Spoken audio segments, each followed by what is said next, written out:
Na, tikriausiai kaip visi, norėjau truputėlį pagražinti savo kūno formas, todėl išbandžiau kilo kokteilį.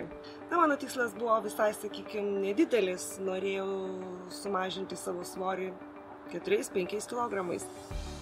Kilo kokteilį aš gėriau vakarais, pakeisdama vakarienę ir gėriau jį ne su pienu, gėriau su vandeniu, norėdama turėti mažiau kalorijų.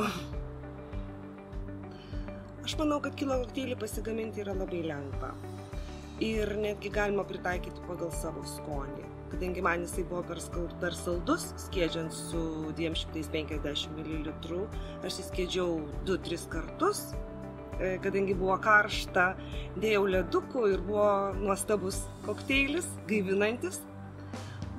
O viskas priklauso nuo to, kaip tu dirbi. Jeigu tu gali sau leisti reguliariai maitintis, tai be abejo jį vartoti yra labai paprasta. Taip, aš rekomenduočiau šitą kokteilį žmonėms, kurie nori numesti svorį, jauniems žmonėms, kurie nori ir gali tai padaryti greitai ir efektyviai.